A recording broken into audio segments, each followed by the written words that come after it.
Bismillahirrahmanirrahim. Assalamualaikum warahmatullahi wabarakatuh. Ya teman-teman, kembali lagi di YouTube channel Materi Kesmas. Terima kasih sekali teman-teman TSL, terutama atau teman-teman sanitarian yang sudah banyak mampir ke channel YouTube kami. Saya sangat berterima kasih sekali, ternyata di luar dugaan banget ini teman-teman udah ada nyampe 1000 lebihan yang ingin belajar bersama mungkinnya di channel ini. Nah, teman-teman sudah merujuk kepada kisi-kisi daripada P3KTSL. Untuk pembahasan materi ini kita akan fokuskan bagaimana materi pokok yang ada terkandung ke dalam kisi-kisi yang sudah dikeluarkan oleh Kemenpan RB. Salah satunya adalah mengenai tentang kode etik sanitarian atau tenaga sanitasi lingkungan. Nah, mungkin di sini teman-teman ada yang bingung, tapi mari kita ingatkan kembali bagaimana kode etik tersebut harus dimiliki oleh tenaga sanitarian. Oke, kita belajar bareng-bareng. Masih pada semangat ya, teman-teman ya. Nah, oke, sebelum kita mulai, kita afirmasi positif dulu. Semoga teman-teman yang memang berikhtiar mengunjungi, salah satunya dengan mengunjungi video kami, semoga selalu dilancarkan dan diberikan kemudahan gitu ya. Berdoa menurut agama dan kepercayaan masing-masing, dimulai. Bismillahirrahmanirrahim.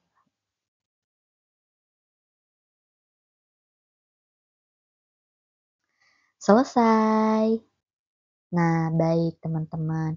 Jadi berbeda dari pembahasan sebelumnya kan suka dibahas mengenai soal dulu baru pembahasan. Namun pada video saat ini kita akan balik, jadi kita akan coba membahas dulu, nanti soalnya di akhir. Nah, jadi teman-teman ini masih dikutip dari Undang-Undang Nomor 36 Tahun 2009 tentang Tenaga Kesehatan.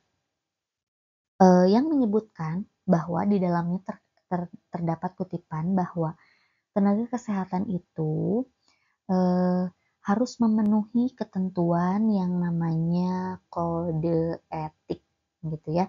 Berarti kalau seluruh tenaga kesehatan termasuk di dalamnya adalah para tenaga sanitarian ya, harus memiliki standar profesi, hak menggunakan pelayanan, standar pelayanan, serta standar prosedur operasional.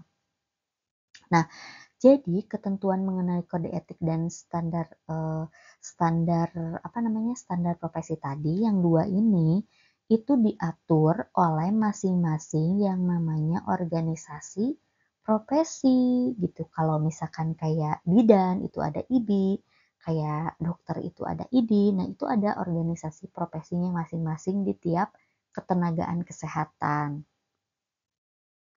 Nah, lanjut kepada pengertian, kita mengingatkan kembali bahwa kode etik sanitarian itu merupakan sikap tindak ya menurut profesi sanitarian baik khususnya bagi masyarakat dan lingkungan yang disusur berdasarkan kajian prinsip etik dan harus dipatuhi dan bila dilanggar diberikan sanksi. Gitu ya pada intinya. Jadi harus dipatuhi dan apabila dilanggar harus diberikan sanksi. Baik. Nah, kewajiban sanitarian ini dalam kode etiknya tersebut dalam menjalankan tugasnya itu sebanyak 20 item. Ada 20 item ya pada intinya. Nah, ini terbagi menjadi ke dalam kewajiban umum sanitarian 11 item yang disebutnya berarti kewajiban umum. Kewajiban umum tadi ada berapa? 11 item. Terus selain daripada kewajiban umum ada kewajiban sanitarian terhadap klien atau masyarakat. Yang ketiga kewajiban sanitarian terhadap teman seprofesi dan yang terakhir adalah kewajiban sanitarian terhadap diri sendiri. Berarti secara umum kepada masyarakat, teman seprofesi dan kepada diri sendiri. Nah, rinciannya adalah yang tadi 11 item, teman-teman. Yang tadi 11 item yang secara umum, nah itu ada beberapa poin yang tentunya poinnya itu ada 11. Yang pertama itu menjunjung tinggi, menghayati dan mengamalkan profesi sanitasi sebaik-baiknya. Yang selanjutnya, sanitarian harus senantiasa berupaya melaksanakan profesi sesuai dengan standar profesi tertinggi. Yang selanjutnya, dalam melakukan pekerjaan dan praktek profesi sanitasi, seorang sanitarian tidak boleh dipengaruhi sesuatu. Tentu ya, baik itu berupa iming-iming misalkan dana dan lain-lain yang mengakibatkan hilangnya kebebasan dan kemandirian profesi. Nah, seorang sanitarian harus menghindari diri dari perbuatan yang memuji diri sendiri. Yang kelima, seorang sanitarian harus senantiasa berhati-hati dalam menerapkan setiap penemuan teknik atau cara baru yang belum teruji kehandalannya dan hal yang dapat menimbulkan keresahan masyarakat.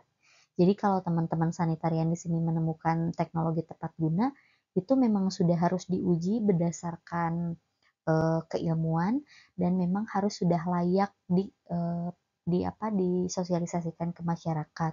Kalau dengan adanya teknologi teman-teman itu malah menimbulkan keresahan, juga itu melanggar kode etik ternyata ya. Seorang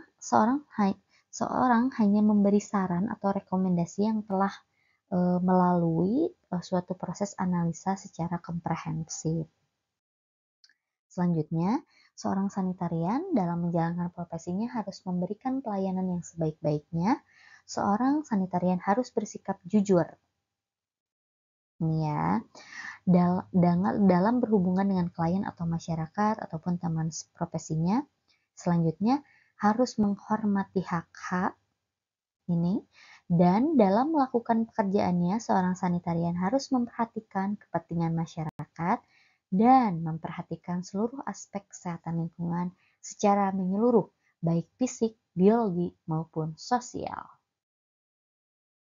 Baik, yang selanjutnya adalah poin 2, di mana poin 2 ini bahwa kewajiban sanitarian ini terhadap masyarakat ya.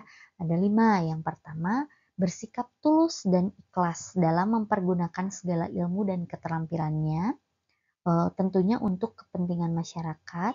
2. Seorang sanitarian wajib melaksanakan profesinya secara tanggung jawab. Seorang sanitarian wajib melakukan penyelesaian sanitasi secara tuntas dan menyeluruh. Seorang sanitarian wajib memberikan informasi kepada klien atas pelayanan yang diberikan. Dan yang selanjutnya, seorang sanitarian wajib mendapatkan perlindungan atas praktek pemberian pelayanan. Seorang sanitarian juga harus bisa bekerja dalam teamwork sesuai dengan level kewenangannya. Yang selanjutnya ini untuk kewajiban seorang sanitarian terhadap teman seprofesinya, gitu ya. Seorang sanitarian memperlakukan teman seprofesinya sebagai bagian dari penyelesaian masalah, jangan sebagai saingan ya. Ternyata di sini juga dijelaskan bahwa harus menjadi bagian dalam penyelesaian masalah. Terus tidak boleh saling mengambil alih pekerjaan dari teman seprofesi kecuali ada persetujuan dan berdasarkan prosedur yang ada terhadap diri sendiri sebagai provider. Seorang profesi dituntut harus bisa sebagai role model gitu. Contoh bidang kesehatan lingkungan di masyarakat dan senantiasa mengupdate ilmu dan pengetahuan teknologi sehingga kebutuhan tuntutan dalam rangka rekayasa lingkungan dan teknologi dapat melayaninya. Next, untuk kewajiban sanitarian terhadap diri sendiri, yaitu harus memperhatikan dan mempraktekkan hidup bersih dan sehat supaya dapat bekerja dengan baik. Dan selanjutnya mengikuti perkembangan ilmu pengetahuan dan teknologi, kesehatan lingkungan, kesehatan, dan bidang-bidang lain yang terkait. Nah, pelanggarannya itu apa? Penyimpangan terhadap kode etik sanitarian antara lain melalaikan kewajiban, melakukan sesuatu yang seharusnya tidak boleh, mengabaikan sesuatu yang seharusnya dilakukan oleh tenaga kesehatan, melanggar sesuatu ketentuan menurut atau berdasarkan undang-undang. 5. Menggunakan identitas berupa gelar atau bentuk lain untuk menimbulkan kesan bagi masyarakat seolah-olah bersangkutan adalah tenaga kesehatan yang kompeten dan berwenang. 6. Menggunakan alat, metode, dan tata cara lain dalam memberikan pelayanan kesehatan perorangan kepada masyarakat yang menimbulkan seolah-olah yang bersangkutan adalah tenaga kesehatan yang kompeten dan berwenang. Nah, ada tindakan administratifnya yang dilaksanakan sesuai dengan ketentuan yang berlaku dan dapat berupa teguran lisan, teguran tertulis, dan denda atau pencabutan izin. Oke, contoh soal yang pertama, sanitarian harus bersikap jujur, menjunjung tinggi kesehatan, keselamatan manusia, kelestarian lingkungan adalah kode etik sanitarian terhadap A. Umum, B. Teman sejawat, C. Klien, D. Diri sendiri. Ya, jawabannya adalah A. Umum. 2. Melakukan profesinya dengan tanggung jawab memberikan informasi kepada klien adalah kode etik A. Umum, B. Teman sejawat, C. Klien atau masyarakat, D. Diri sendiri. Ya, jawabannya adalah C. Klien atau masyarakat. Poin 3. Melakukan profesinya dengan tidak boleh mengambil alih pekerjaan kawan seprofesi atas sebagai teamwork termasuk ke dalam A. Umum, B. Teman sejawat, C. Klien atau masyarakat, D. Diri sendiri. Itu teman sejawat, B ya. 4. Melakukan profesinya dengan dirinya sebagai role model PHBS di masyarakat, mengupdate ilmu pengetahuan adalah kode etik A. Umum, B. Teman sejawat, C. Klien atau masyarakat, D. Diri sendiri.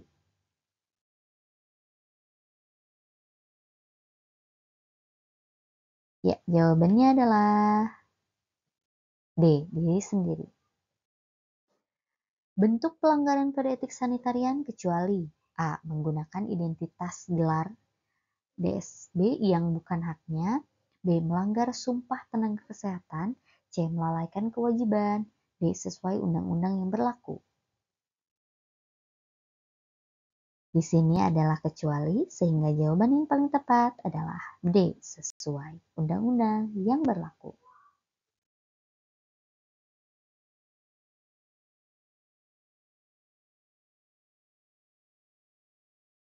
Nah, ini sumbernya didapat dari buku Etika Promosi Kesehatan, buku profesi Kemenkes ya. Ya. Nah, teman-teman, ini ada soal untuk diskusi yang bisa teman-teman jawab dan dicek jawabannya itu di Japung Kesling di Permenkes ya nomor 71 tahun 2001. Seorang petugas TSL dari Puskesmas Jet melakukan pengelolaan data sebagai bahan laporan hasil pemeriksaan lapangan yang harus dievaluasi setiap logmin bersama lintas sektor. Hal ini menunjukkan tugas fungsi TSL yaitu A. Melakukan pengumpulan data kualitas media lingkungan, B. Melakukan penyiapan bahan, peralatan dan uji laboratorium media lingkungan dengan pengukuran di lapangan, C. Melakukan pengambilan dan pengiriman sampel media lingkungan untuk rujukan uji laboratorium, D. Melakukan tabulasi hasil pemeriksaan di lapangan dan tabulasi hasil pengiriman sampel rujukan media lingkungan. Nah, jawabannya silahkan dijawab di kolom komentar. Siska adalah lulusan dari D4 Sanitasi dan langsung bekerja menjadi TSL di Rumah Sakit Hermina. Siska wajib mengikuti organisasi profesi A. Persagi, B. IAKMI, C. Hakli, D. IDI. Silahkan dijawab di kolom komentar teman-teman. Dan bisa kita berdiskusi lagi dengan apa yang misalkan kita bahas, Kak. Kita perlu bahas nih tentang Japung Kesling misalkan dan lain-lain. Terima kasih teman-teman yang sudah mengikuti video ini. Alhamdulillah, kita kutip dulu. Ada dalam surat An-Najm ayat 39 bahwa Allah Subhanahu wa taala mengingatkan umat Islam terkait dengan ikhtiar dan usaha. Jadi kita jangan berhenti untuk berusaha karena sudah ada dalam ketentuannya gitu ya. Terima kasih teman-teman yang sudah berkunjung dan belajar di channel YouTube kita. Terima kasih sekali lagi kami ucapkan. Kalau misalkan ada kurang atau misalkan ada komentar untuk perbaikan, silakan dicantumkan di kolom komentar. See you next video. Assalamualaikum warahmatullahi wabarakatuh.